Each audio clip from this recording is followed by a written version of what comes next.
Sir దేశవ్యాప్తంగా వినిపిస్తున్న మరొక పేరు అజిత్ దోవల్.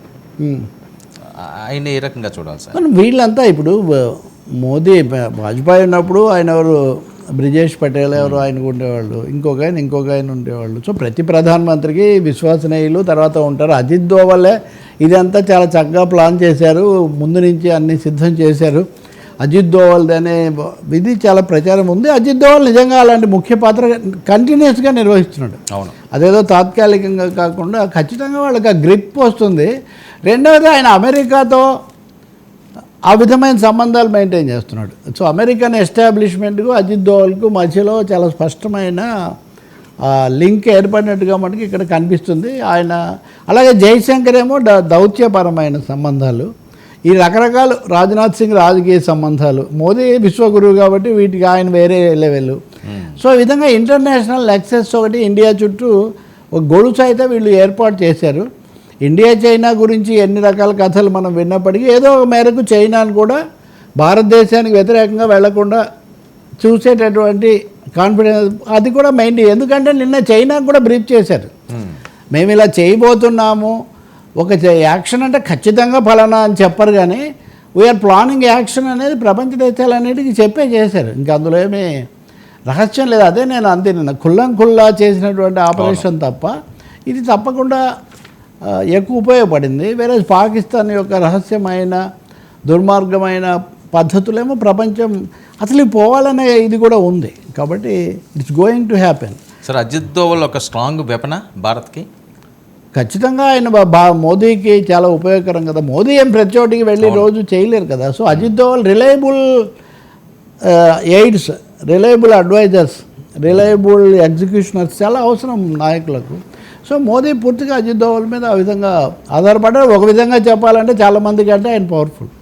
ఇప్పుడు బహుశా అమిత్ షా రాజకీయంగా ఎంత యూస్ఫుల్లో యంత్రాంగ పరంగా అజిత్ దోవల్ అంత. ఇది కాకుండా వీళ్ళు సిఎస్డిఎస్ కూడా పెట్టుకున్నారు కదా, సైనిక దళాల ప్రధానాధికారి, వీళ్ళందరి సమన్వయ అధికారిని కూడా ఒక ఆయన పెట్టుకున్నారు. కాబట్టి ఒక సిస్టమ్ మారింది.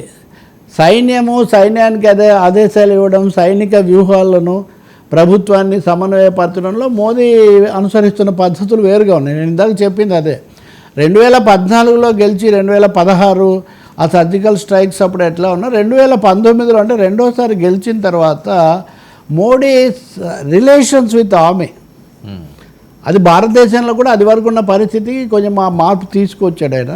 రెండోది మీరు ఏదైనా ఆపరేషనల్ ఇండిపెండెన్స్ వాళ్ళకి ఇస్తాను, అదే కదా ఏ ఇన్సిడెంట్ దీపావళి వచ్చినా ఏమొచ్చినా వాళ్ళ దగ్గరికి వెళ్ళడం, అక్కడే అది కూడా ఆ పైన సియాచిన్ దాకా వెళ్ళటము ఇట్లాంటివన్నీ చేశారు కదా. So operational independence to army, అలాగే ఆర్మీని అనేక సందర్భాలు ఇన్వాల్వ్ చేయటం, వాళ్ళు కూడా ప్రకటనలు చేయటం. సరే దీని ఇంప్లికేషన్స్ ఎలా ఉంటాయి ముందు ఏ సందర్భాల్లో మనకు తెలియదు. ఇప్పటికీ భారతదేశ సైన్యం మేము పూర్తిగా ప్రజలు ఎన్నుకున్న ప్రభుత్వానికి, పొలిటికల్ ఎగ్జిక్యూటివ్కు మేము విధేయంగా ఉంటామని భారతదేశ సైన్యం అనేకసార్లు ప్రకటనలు చేసింది. కాబట్టి ఈ సమయంలో కూడా అటువంటివే నిలబడతాయని మనం ఆశించాలి. ఇంకో విషయం కూడా వర్మ, ఇది చాలా పెద్ద దేశం. ఇక్కడ పబ్లిక్ శాంక్షన్ లేకుండా చేయటం అనేది అది సాధ్యమేది కాదు. అప్పట్లో కులదీప్ నాయర్ రాశాడు వాస్తవంగా, ఎమర్జెన్సీ పెట్టి ఇందిరాగాంధీ ఇది అంతా చేసినప్పుడు చివరి దశలో ఆమె మళ్ళీ ఒకసారి సైన్యాధిపతులను కూడా పిలిపించి ఏదైనా వీలైతే కొంచెం ప్రత్యేకమైన చర్యలు తీసుకునే అవకాశం ఉందని కూడా ఆమె సంప్రదించారు. కానీ వాళ్ళు ఖచ్చితంగా తిరస్కరించారు. సైన్యము భారతదేశం సమైక్యంగా పటిష్టంగా ఉండాలి అంటే సైన్యం పౌర ప్రభుత్వానికి లోబడి ఉండాలి. ఈ విషయంలో ఏమి రెండో అభిప్రాయం లేదు. ఆపరేషనల్ అటానమీ వేరు, డెసిషన్ మేకింగ్ వేరు. కాబట్టి ఇక్కడ ఒక పార్టీయే కాదు, అన్ని పార్టీలకు కూడా మేము చెప్తాము, అన్ని దేశాలకు కూడా చెప్తాము అంటున్నప్పుడు ఈ పారదర్శక విధానం అన్నది అది భారతదేశానికి కలిసి వచ్చే అంశం ఖచ్చితంగా. సార్ కొంతమంది వాయిస్ వింటే ఇంకా కాళ్ళబేరానికి వస్తున్నట్లుగా అనిపిస్తుంది కదా. నేను చెప్తున్నా కదా చాలా స్పష్టంగా, రక్షణ మంత్రి ఆసిఫ్ కాళ్ళబేరానికి వచ్చాడు, ఎవడు కాపాడతాడు అని వాళ్ళు చూస్తున్నారు. దేశాలకు వాళ్ళు ప్రతినిధులను పంపుతున్నారు. నేను I may even show that statement. ఎవరన్నా చొరవ తీసుకుంటే ఇది ఆగిపోయే అవకాశం ఉంది అని చెప్తున్నాడు ఆయన చాలా స్పష్టంగా. అంటే ఎవరన్నా ట్రంప్ గారు భారతదేశం దీనికి వ్యతిరేకం కదా, మనం మూడో పార్టీ ఉండకూడదు. మీరు బంగ్లాదేశ్ అప్పుడు ఏ విధంగా చెప్పారో, ఇంకోసారి 65లో ఎలా చెప్పారో మీరు బేషరతుగా లోపడిపోతున్నాం. ఇవన్నీ చెప్పడం ఎందుకండి? మేము ఆ ఉగ్రవాదులను ప్రోత్సహించడం తప్పు అని ఒక్క క్షమాపణ చెప్పొచ్చు కదా. అవును, అంతమంది ప్రాణాలు పోయినందుకు ఆ నలుగురిని అప్పచెప్పేస్తే ఆ నలుగురిని అప్పచెప్పాలి కదా. ఉగ్రవాద స్థావరాలు మీరు వాళ్ళని అప్పచెప్పాలి కదా. అవేమి చేయకుండా వాళ్ళ అంత్యక్రియలు, ఇప్పుడు చనిపోయిన వాళ్ళ ఉగ్రవాద శిబిరాల మీద దాడి చేస్తే వాళ్ళ అంత్యక్రియల్లో ప్రభుత్వ ప్రతినిధులు, రాజకీయ నాయకులు ఎలా పాల్గొంటారు?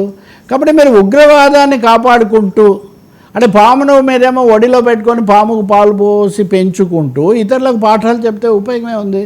కాబట్టి ఎవరెవరి చుట్టూ కాదు తిరగాల్సింది. భారతదేశంతో స్నేహంగా ఉండండి, మంచిగా ఉండండి, ఇలాంటి పనులు మానేసేయండి, అప్పుడు ఇది ఆగుతుంది. పోనీ మీ దేశం ఏమైనా బాగుపడిందా? ప్రజలు ఏమైనా బాగుపడ్డారా అంటే అదేం లేదు.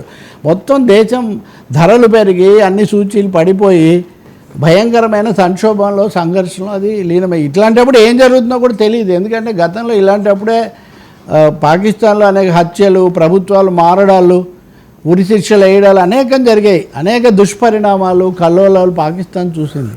అది మరిన్ని చూడకూడదంటే, అంటే భారతదేశం కోసమే కాదు, పాకిస్తాన్ మనుగడ కోసం కూడా ఈ దుస్సాహస విధానాలు ఆపాల్సిన అవసరం ఉంది. నాకు తెలిసి ఇండియా వైఖరిలో మార్పు ఉన్నదండి. ఓకే, ఎందుకంటే they are last, we are not going to repeat అని ఇండియా చెప్పలేదు. అవును, ఇది ఓన్లీ ఫస్ట్ స్టేజ్ మాటగా. ఆపరేషన్ సింధూర్ 2 కూడా ఉంది అని చెప్తున్నారు. సో ఆపరేషన్ సింధూర్ 2 స్టార్ట్ అయ్యే లోపల వాళ్ళు రాజీకి వచ్చి సంధి కుదుర్చుకొని వాళ్ళని అప్పగించితే ఆ నిందితులను, ఉగ్రవాదులను, అలాగే అంతకుముందు కూడా నేరస్తులుగా ఉన్న వాళ్ళను చెప్తే పాకిస్తాన్ కనీసం ఒక రక్షణ లభిస్తుంది కనీసం. లేదనుకోండి ఇంకా తీవ్రంగా జరగవచ్చు. ప్రపంచం కూడా భారతదేశాన్ని బలపరచవచ్చు. ఇజ్రాయెల్నే బలపరుస్తుంది ఇప్పుడు ప్రపంచం. గాజాలో అన్యాయంగా బాంబులు వేస్తుంటే అట్లాంటిది ఇక్కడ ఒక జెన్యూన్ కేసు, ఉగ్రవాదాన్ని ప్రోత్సాహం. ఇంకొకటి కూడా మీరు చూడండి, సాక్ష్యాధారాలు సేకరించడం అన్నదానికి చాలా ప్రాధాన్యత ఇస్తున్నారు. అందుకనే ఎన్ఐఏ ఈరోజు కూడా ఒక విజ్ఞప్తి చేసింది, ఎవరి దగ్గర పహల్గామ్కు సంబంధించి ఏ చిన్న సాక్ష్యం ఉన్నా మాకు అప్పగించండి అని. ఎందుకంటే ఇవి మనం అంతర్జాతీయ వేదికల మీద, ఐక్యరాజ్య సమితి ముందు మనం పెడతాం. బట్ పక్కడ్బందీగా పక్కా వ్యూహం, ఇది పక్కా స్కెచ్ అంటారు చూడండి. ఉగ్రవాదాన్ని ధ్వంసం చేయాలి, సాక్ష్యాధారాలు సేకరించాలి, సైనికంగా తిప్పికొట్టాలి, దేశాన్ని ఒక తాటి మీద నిలబెట్టాలి. ఇది వ్యూహం.